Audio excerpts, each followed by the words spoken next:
Da, într-adevăr, de astăzi este restricționat accesul aparținătorilor în spital.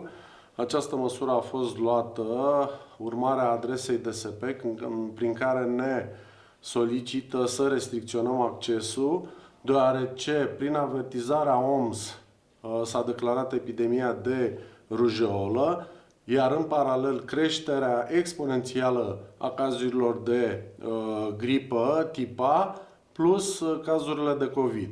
La această oră am 21 de pacienți internați cu gripă tip A, dintre care 9 copii, iar cu COVID, SARS-CoV-19 am 7 pacienți, dintre care 4 copii.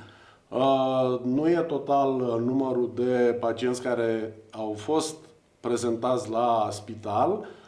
La UPU, din 180 de prezentări, cel puțin 30-40 au fost diagnosticați cu gripă, dar majoritatea au fost trimiși la domiciliu cu recomandări și scrisori medicale datorită stărilor mai bune. Cam cât o să dureze această restricție?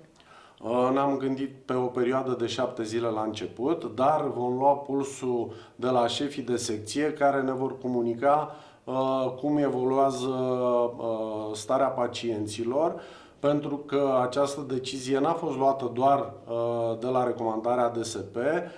În întrunirea cu șefii de secție, acestea mi-au motivat că foarte mulți pacienți care vin cu alte probleme, dar nu sunt cu gripă, în urma vizitelor la ceilalți pacienți, aparținătorilor care tușesc, care nu sunt controlați și nu menajează, să spunem așa, starea de sănătate a celorlalți pacienți internați, am avut uneori focar pe secția de medicină internă cu gripă, plus neurologie, ceea ce ne-a făcut să luăm această decizie destul de drastică, care, într-adevăr, îi nemulțumește pe aparținători, dar pentru binele pacienților care se internează cu probleme multiple, sperăm că le venim în ajutor și după tratament se vor duce acasă și va fi în sânul familiei. Care este cea mai afectată secție din cadrul Spitalului de Urgență Buzău? Cea mai afectată secție este secția pediatrie și medicină internă.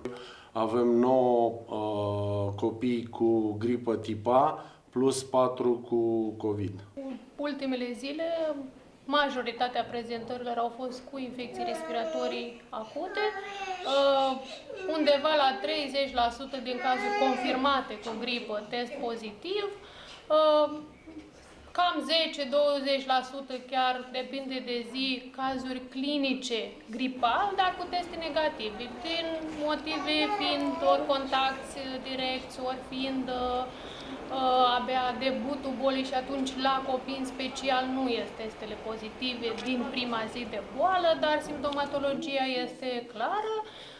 Mulți dintre ei, în special copiii mici, au și afectare digestivă în cadrul gripei, adică vin cu vărsături, cu dureri abdominale, unii dintre ei necesită perfuzii, dar în principiu marea majoritate a lor merg la domiciliu. De pachetele cu care vin aparținătorii pentru pacienți, am stabilit ca la intrarea în spital, unde este masa paznicului și numărul de telefon, un telefon pentru secții, aceștia sună pe secția unde este internat pacientul, iar o îngrijitoare coboară să preia pachetele pentru pacienți.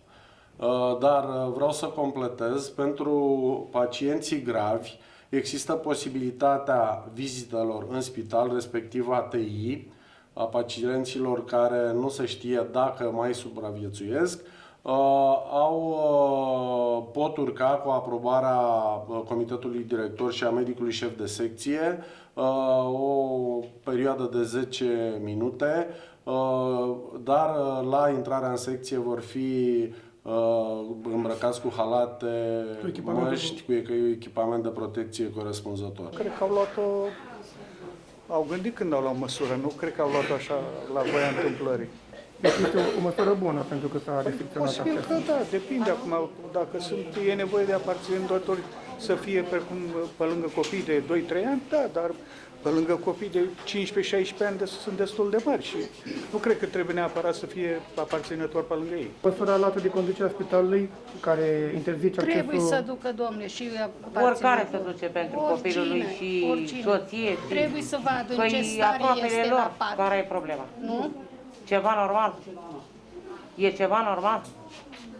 Deci dumneavoastră considerați că este o măsură nu tocmai Foarte bună, da? Este bună, nu? Pentru ne trebuie, că suntem europeni.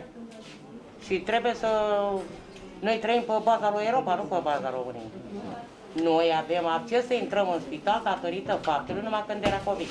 Dar acum, da, să ne vedem aproapele. Eu nu viu aici de dragoste pe stradă sau, mă rog. Păi asta e problema, ne conformăm. Stăm și așteptăm.